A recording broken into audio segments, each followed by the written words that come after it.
Ya, pemirsa, Bank Indonesia menerapkan kebijakan insentif likuiditas makroprudensial untuk memacu pertumbuhan kredit dan pembiayaan. Kebijakan tersebut diharapkan mendukung target pertumbuhan kredit nasional sebesar 10 hingga 12% di tahun ini.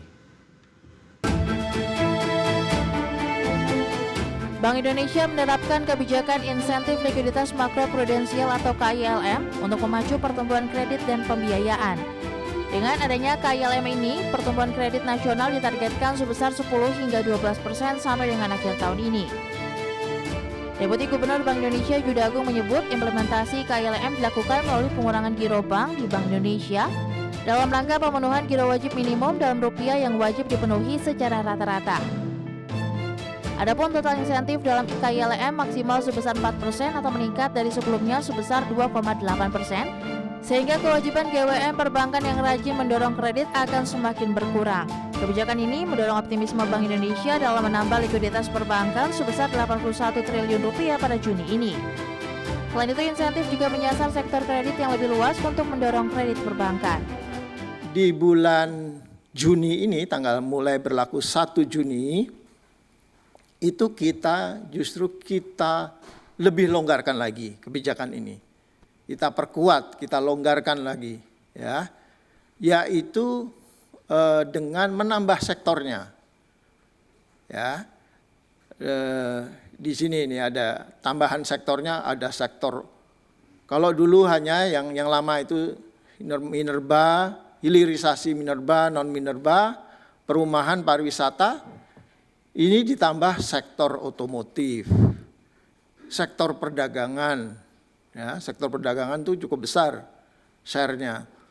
Sektor listrik, gas, dan air, serta sektor jasa sosial. Insentif dengan pengurangan GWM maksimal 4% tersebut diberikan jika bank mampu meningkatkan penyaluran kreditnya kepada sektor-sektor tertentu, antara lain hilirisasi, mineral dan batu bara, non-minerba, perumahan, pariwisata, rasio pembiayaan inklusif makroprudensial, ultramikro, dan keuangan hijau. Kebijakan insentif likuiditas makroprudensial tersebut merupakan bagian dari bauran kebijakan Bank Indonesia untuk menjaga momentum pemulihan ekonomi nasional. Dari Jakarta, Rajo Patmo, IDX Channel. Baik pemirsa, untuk membahas tema kita kali ini, menjaga asa pertumbuhan kredit perbankan di tahun 2024. Kita sudah tersambung melalui Zoom bersama dengan Bapak Muhammad Amin Nurdin, beliau adalah Senior Faculty LPPI. Ya, halo, selamat pagi Pak Amin.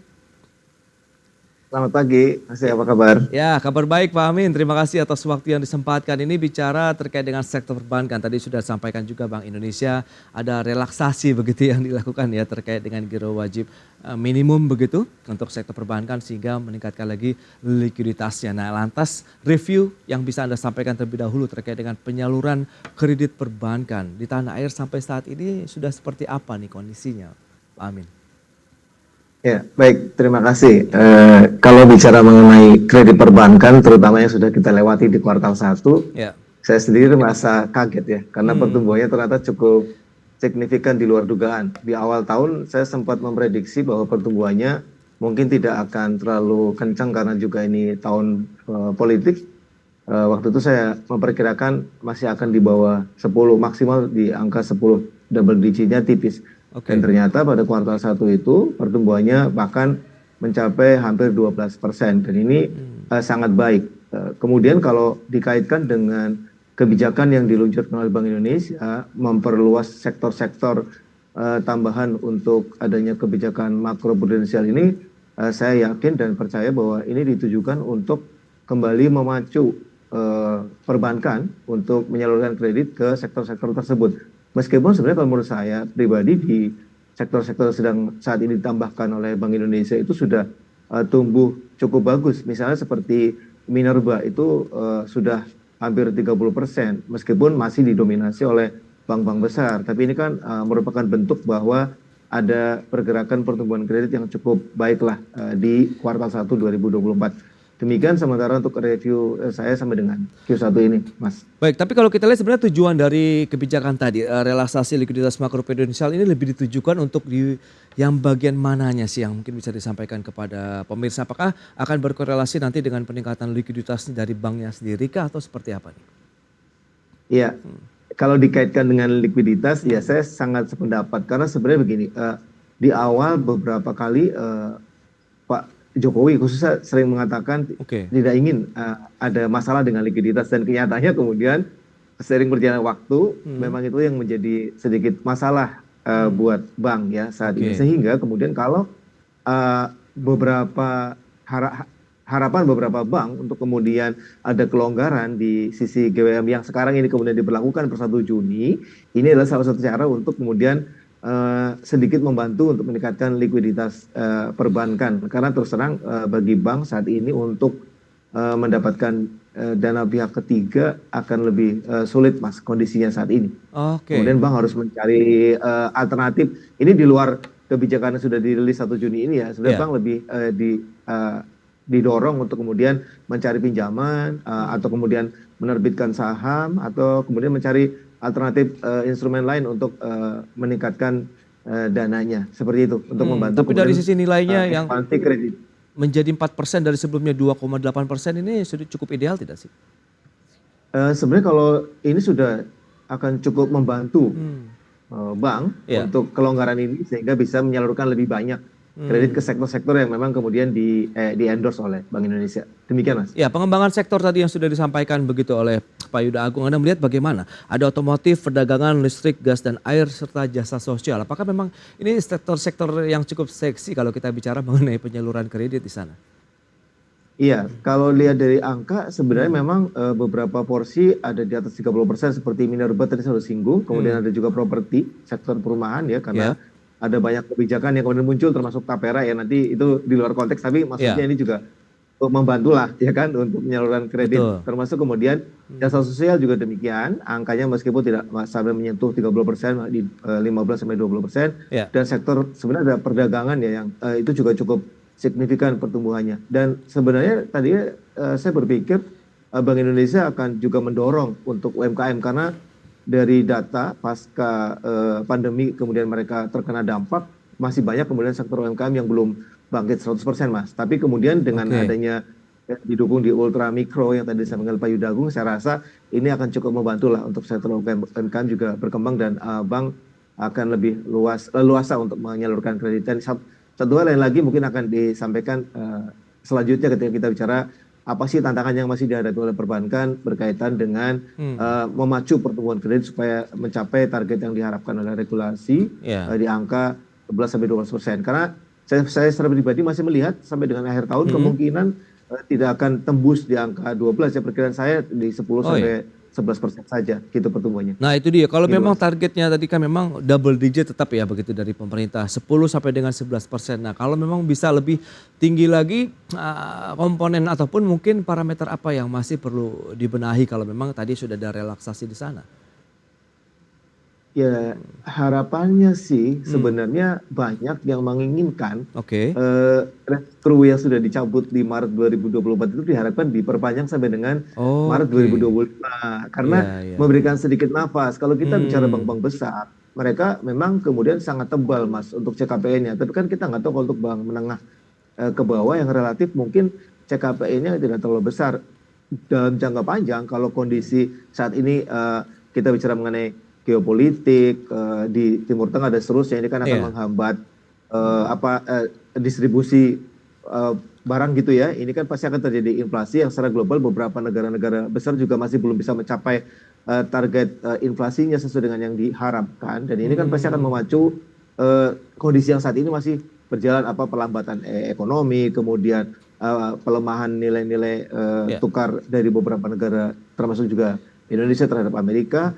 Dan masih ada kemudian kemungkinan juga yang ini menyebabkan akan higher for longer, rezim suku bunga tinggi ini akan bertahan cukup lama sih. Nah ini akan juga menghambat banyak sisi ketika pertumbuhan kredit dipaksakan, tapi mereka juga harus concern, terutama ini di sektor UMKM ya, NPL-nya masih belum stabil. Itu sih. Nah, kalau restrukturisasi terkait dengan kredit ini kan pasca COVID dan pemerintah sudah menganggap kita sudah dalam kondisi normal sehingga tidak diperlukan lagi dan tadi di stop begitu. Kalau misalnya dilanjutkan akankah ini justru akan menjadi permasalahan baru berikutnya dengan kemudahan-kemudahan tadi untuk penyaluran kredit, sementara sektornya seperti yang Anda katakan pun masih ada beberapa sektor yang masih perlu dibenahi tadi dari sisi NPL misalnya.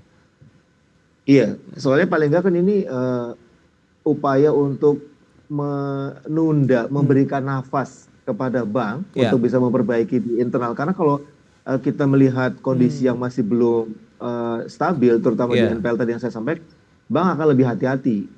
Artinya kan nanti pertumbuhan kreditnya akan sedikit tersendat dengan kondisi seperti itu ya. Itu sih. Ya mungkin tidak akan menjadi masalah untuk bank-bank besar yang CKPN-nya cukup tebal ya. Jadi mereka dari sisi resiko akan lebih berani lah untuk menyalurkan kredit ke sektor-sektor yang sebenarnya dalam tanda kutip saat ini masih berperang dengan NPL. Begitu baik, sih. Dengan kondisi perekonomian fundamental kita yang juga semakin baik, inflasi yang terjaga, suku bunga acuan oke lah masih ditahan 6,25%. Tapi apakah ini cukup kondusif begitu untuk penyaluran kredit perbankan? Kita bahas nanti di segmen berikutnya. Pak Amin, kita akan jeda sebentar dan pemirsa kami akan segera kembali sesaat lagi.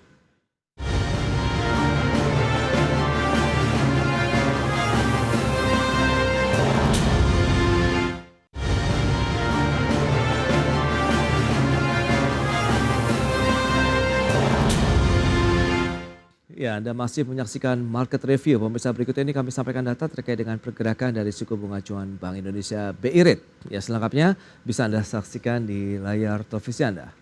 Baik, kita lihat pergerakannya memang sempat bertahan di 5,75%, kemudian dinaikkan lagi oleh Bank Sentral di level 6% di bulan Oktober 2023 dan bertahan cukup panjang sampai dengan Maret 2024. Kemudian dilakukan penyesuaian lagi menjadi 6,25% yang bertahan dalam 2 bulan terakhir ini, April dan bulan Mei.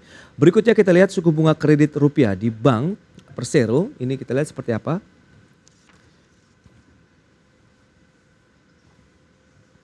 Ya, seperti yang bisa Anda saksikan, suku bunga kredit rupiah untuk modal kerja, investasi dan juga konsumsi. Januari 2024, Februari sampai dengan Maret 2024 pergerakannya bisa Anda saksikan. Untuk modal kerja itu di 8,94% per Maret 2024, kemudian suku bunga kredit untuk konsumsi 9,13%, sementara investasi 9,47%. Baik, kita akan lanjutkan kembali perbincangan bersama dengan Bapak Amin Nurdin, Senior Fakulti dari Lembaga Pengembangan Perbankan Indonesia. Pak Amin, kalau kita lihat dengan beberapa data tadi yang sudah disampaikan, suku bunga kredit rupiah tadi untuk penyaluran kreditnya menurut Anda bagaimana sih prosentasenya? Untuk yang modal kerja 8,94%, konsumsinya 9,13%, kemudian investasi 9,47% ini Pak Amin. Ya, jadi kalau 3 segmentasi kredit tadi sebenarnya itu malah yang tumbuhnya cukup bagus Mas di industri perbankan ya. Rata-rata tumbuh sangat signifikan. Bahkan kalau kita bicara rata-ratanya 12, ada yang bisa sampai 13-14% Mas. Ya, memang itu sektor-sektor yang saat ini masih bisa tumbuh dengan baik.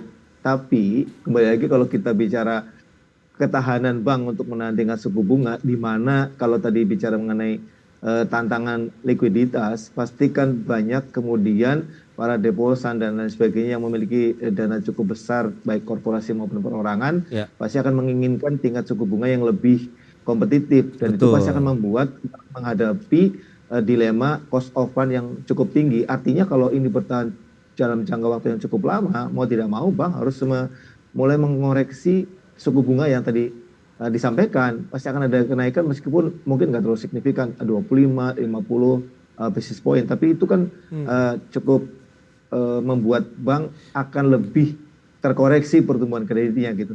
Orang akan wait and see lah. Ya, kalau memang kemudian ada upaya untuk menaikkan tingkat suku bunganya. Kalau saat ini memang belum ada ke arah sana. Tapi kalau bertahan cukup lama, Mas, bank tidak akan tahan untuk melihat selisih antara cost of fund dengan cost of borrowingnya. Nah, tapi kalau kita lihat dengan Bank Sentral sudah naikkan 6,25% dan ditahan lagi begitu bulan kemarin, ada himbauan juga bahwa perbankan juga tidak mengikuti pergerakan dari suku bunga acuan. Ini tanggapan dari LPPI sendiri melihat bagaimana? Apakah dipatuhi atau bagaimana? Mengingat tadi ada cost of fund juga yang harus diperhatikan oleh bank pada saat kita mencoba untuk menyalurkan lagi kredit mereka begitu.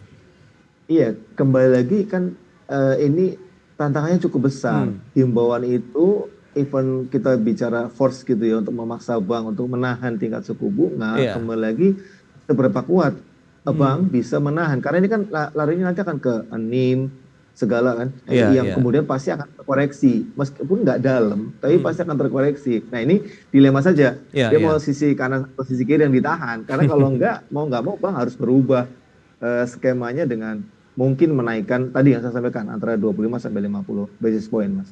Dan ini imbasnya akan besar buat bank-bank menengah kecil sih. Kalau bank-bank besar saya rasa mereka masih cukup yakin lah. Oke. Nah, Karena kalau kita bicara ya. Oke, Pak Amin, Untuk tapi menyimpan dana masih cukup besar. Iya. Nah, kalau misalnya dari sisi sektornya, tadi kan sudah ada penambahan dari relaksasi ini, begitu. Anda melihat serapannya sendiri bagaimana untuk penyaluran kredit perbankan yang dilakukan oleh bank-bank di Indonesia, begitu? Iya, kalau melihat dari pertumbuhan di kuartal 1 yang tadi saya sudah sampaikan di awal cukup besar itu memang di sektor-sektor itu, Mas. Artinya dengan dibuka keran yang seperti ini akan mendorong lebih jauh atau setidaknya bertahan dengan angka yang sama dengan pertumbuhan di kuartal 1. Itu kan harapannya pasti kesana ya Bank Indonesia ya. Gitu. Karena dengan begitu ekonomi akan jalan. Kan tadi saya sampaikan ini pertumbuhan ekonomi kan paling besar didukung oleh sektor keuangan khususnya perbankan. Itu harapan Bank Indonesia pasti akan pertumbuhan ekonomi yang cukup baik. Nah, seberapa besar akhirnya kontribusi penyaluran kredit ini terhadap geliat ekonomi nasional, begitu? Iya, kalau normalnya kita bicara 70% dorongan sektor perbankan terhadap pertumbuhan ekonomi, setidaknya dari sektor-sektor yang tadi disampaikan kita bisa bicara di angka 40% lah, Mas, membantu mendukung pertumbuhan ekonomi Indonesia yang kita tahu ditargetkan di nggak mau di bawah 5% kan. Saya rasa juga akan ditargetkan oleh pemerintahan yang baru juga sama. Saya rasa itu yang bisa kita sampai untuk Indonesia di tahun 2024 ini. Kalau Anda melihat dari sisi makronya, kondisi ekonomi dan lain-lain begitu cukup mendukung nanti untuk aktivitas geliat industri dan sektor-sektor yang tadi bisa mendapatkan kemudahan untuk kredit perbankan? Ya, saya lihat itu masih akan berpotensi karena bagaimanapun kan pertumbuhan kita ini masih banyak didukung cukup besar ya oleh domestik. Jadi kalau kita bicara transaksi belanja dan ini adalah tahun politik, akan ada pilkada serentak dan seterusnya, setidaknya itu akan mendorong pertumbuhan ekonomi dengan berbagai macam transaksi turunan dari proses-proses yang akan kita jalani sampai dengan November tahun ini, Mas. Oke, tapi kalau kita bicara bisnis as usual begitu tanpa ada momentum seperti itu, Anda melihat bagaimana proyeksi kalau lihat pertumbuhan kredit perbankan kita sampai dengan akhir tahun lah paling tidak? Iya, saya sih masih melihat landai ya. Di awal sebenarnya dari tahun lalu saya sudah diminta bagaimana sih pendapat Anda terkait dengan hal ini di tahun 2024. Saya sampaikan waktu itu saya tidak seoptimis regulasi dalam menetapkan antara 11 sampai 12%. Saya bilang kita akan hanya di 9 sampai 10%. Tapi kemudian asumsi saya berubah manakala di kuartal 1 ini kok naiknya cukup signifikan. Meskipun sampai dengan hari ini saya masih beranggapan bahwa ini hanya di awal-awal saja. Ke depan kalau kita masih dalam kondisi yang seperti ini, pertumbuhannya akan tetap landai sih, Mas. Nah, itu dia. Lantas double digit pun tipis gitu. Iya, strateginya seperti apa yang bisa LPPI sarankan atau rekomendasikan begitu untuk menjaga asa dari pertumbuhan kredit perbankan ini sesuai harapan begitu? Ya kalau secara umum kalau kita bicara lebih teknis gitu ya. Pertama, bank harus berusaha meningkatkan berbagai macam cara untuk menjaga likuiditas. Nah, ini kan perlu untuk mendorong meningkatkan sisi keberanian bank untuk kemudian menyalurkan kredit, ekspansi kredit dengan lebih baik. Kedua, bank harus memperhatikan di satu sisi kan NPL beberapa tidak semua ya sektor itu kan cukup tinggi. Nah, ini juga harus dijaga. Artinya bank harus lebih hati-hati dalam menyalurkan kredit kepada sektor-sektor yang saat ini kondisi NPL-nya tidak terlalu baik. Dan yang ketiga, sebenarnya kalau secara proses internal itu setelah masa COVID gitu ya, pasca COVID lah, bank itu sudah cukup bagus, Mas, memperbaiki proses di internalnya. Tidak terlepas hanya juga digitalisasi, tapi juga sumber daya manusianya, kompetensinya itu sudah cukup ditingkatkan lah selama periode itu ya. Dan saya yakin dengan